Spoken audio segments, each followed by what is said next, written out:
आस्तिक कहानियों में आपका स्वागत है। आज मैं लाई हूँ सच्चे भक्तों की सच्ची कहानियाँ जो आपने शायद ही कभी सुनी होंगी, जिनमें से एक है कर्मा बाई। प्रभु प्राप्ति संसार में अति कठिन है। बड़े बड़े योगियों ने योग साधे, कड़कती धूप में खड़े होकर भजन किया, सर्दी में गंगा जल में खड़े खड़े साधन किए, किंतु सफलता न मिल पाई। कारण एक ही है कि मन की खटपट शीघ्र समाप्त नहीं होती, वरन जिनको नाम का नशा चढ़ गया है। प्रभु श्याम सुंदर तो उनके आगे पीछे घूमते हैं। उस अवस्था में की प्राप्ति के लिए भक्तों को कुछ बड़े बड़े बंधन तोड़ने पड़ते हैं, जैसे निर्जन स्थान में वास करना, लोक बंधनों को तोड़ना, तीनों गुणों से परे हो जाना, कर्म फल का त्याग कर देना, स्वयं तरना और दूसरों को पार उतारना और अपनी मस्ती में मस्त रहना, आदि आदि। ऐसी ही हमारी एक पूज्य बाई, जिनका नाम है कर्मा बाई, पुरुषोत्तमपुरी या श्री जगन्नाथ धाम में रहती थी। वह भक्ति भाव, सरलता और प्रीति की जीती जागती तस्वीर थी। अपनी सरलता के कारण प्रभु श्याम सुंदर की सरल भाव से ही सेवा करती थी। अधिक पढ़ी लिखी नहीं थी, किंतु ठाकुर के रिझाने के लिए जिस पढ़ाई की आवश्यकता होती है उसमें वह परिपूर्ण थी। वह भगवान में और संत जनों में कोई भेद नहीं कर सकती थी।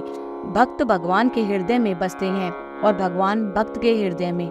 हर समय बाई जी श्याम सुंदर को अपने अंग संग पाती थी। भागवत कृपा भी दो रूपों में प्राणी पर बरसती है। एक तो सीधी कृपा है, जैसे कि संसार में कुछ वक्त ऐसे भी आते हैं जो बिना सत्संग के ही प्रेम धन से परम धनी हो जाते हैं, किंतु जिनको सत्पुरुषों से जो प्रेम हाथ लगता है उसके मूल में भागवत कृपा ही होती है। जब हम पुष्पों से सुगंधि सूंघते हैं तो उसके भीतर भी वही ठाकुर निवास कर रहे हैं जिन्होंने पुष्प को उपजाया है। इससे यह दोनों ही ठीक प्रतीत होते हैं कि संतजनों से जो भागवत कृपा प्राप्त होती है उसी कृपा से संत सत होता है। बिनु हरि कृपा मिले नहीं संता। कर्मा बाई बड़े भोर में नित्य श्री जगन्नाथ को खिचड़ी का भोग लगाया करती थी। वह प्रतिदिन ही बिना स्नान किए खिचड़ी चूल्हे पर रख देती और प्रातः समय किसी रीति भांति सदाचार पर ध्यान न देकर बिना सफाई चौका इत्यादि के खिचड़ी पकाकर बड़े प्रेम और प्रीति से अर्पण किया करती थी। इसका ध्यान रखती कि खिचड़ी कहीं कच्ची न रह जाए या नमक कम न हो और ठाकुर के भोग में देर न हो जाए। प्रतिदिन प्रातः भोग लगाना उसका नियम था। उसकी करुणामयी पुकार सुनकर ठाकुर प्रतिदिन पुरुषोत्तमपुरी श्री जगन्नाथ मंदिर से प्रातः ही पधारते और उस माता की खिचड़ी का भोग लगाकर शीघ्र ही आरती से पहले ही मंदिर में वापस पधार जाते। कुछ समय ऐसे ही भोग लगाते निकल गया। प्रभु तो प्यार और प्रेम के भूखे हैं। वे ना तो सांसारिक चलन को मानते हैं, ना ही दूसरे बंधनों को। जिस भक्त ने जैसा ही ठाकुर के प्रति प्रेम जितलाया, वह उतना ही उस भक्त के जकड़ में आ गए। एक दिन कर्मा जी के घर में एक संत आए।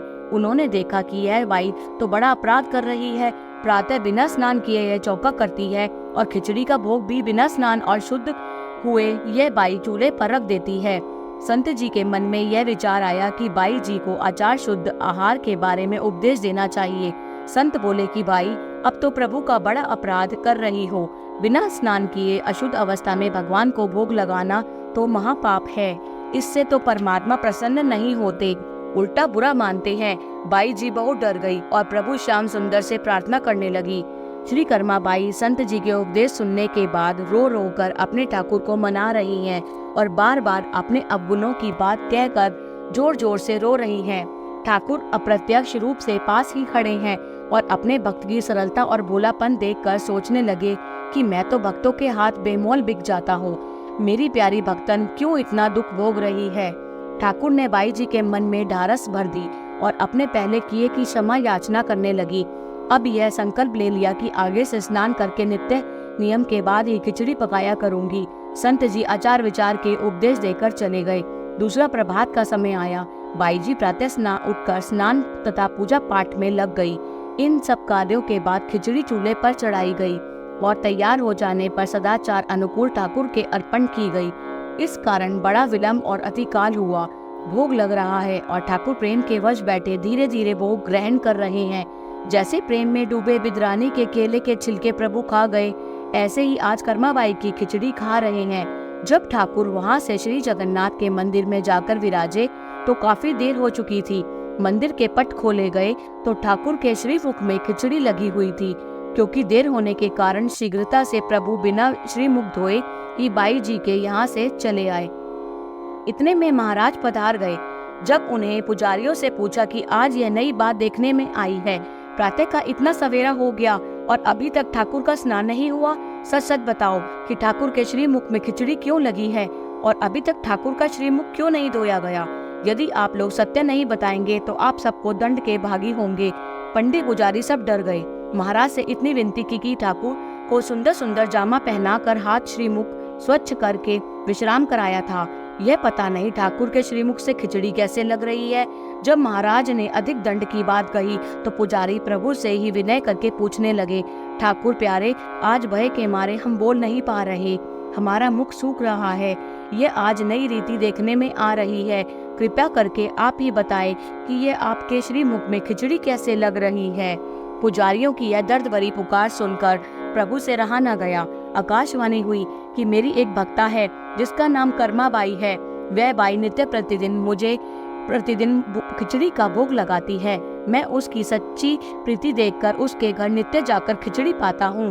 कल उसके यहाँ एक मेरे ही संत गए थे और उसे आचार विचार का उपदेश देकर समझा आए कि प्रथम स्नान करके बाद में ठाकुर को भोग लगाओ। आज उस बाई ने ऐसा ही किया, जिसके कारण विलंब हुआ और जल्दी में मैं बिना श्रीमुख धुलाए चला आया हूँ। वह साधु नहीं जानते कि मेरी अर्चना पूजा की रीति वैसी ही बन जाती है जैसे मेरे भक्त चाहते हैं। नियम तो इतने प्रकार के हैं कि उनका अंत नहीं।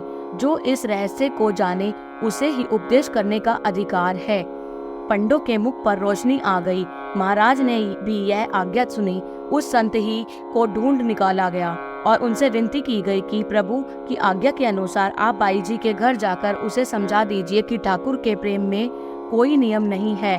आप जैसे पहले प्रभात काल में खिचड़ी का भोग ठाकुर के श्रीमुख में लगाती थी, उसी सरल भाव से निसंकोच आप अपने अब भी भोग वैसे ही ठाकुर जी को कीजिए। ठाकुर तो भोग से सार तत्व ही ग्रहण करते हैं। वह तो भक्त के हृदय का प्रेम ही जांचते हैं।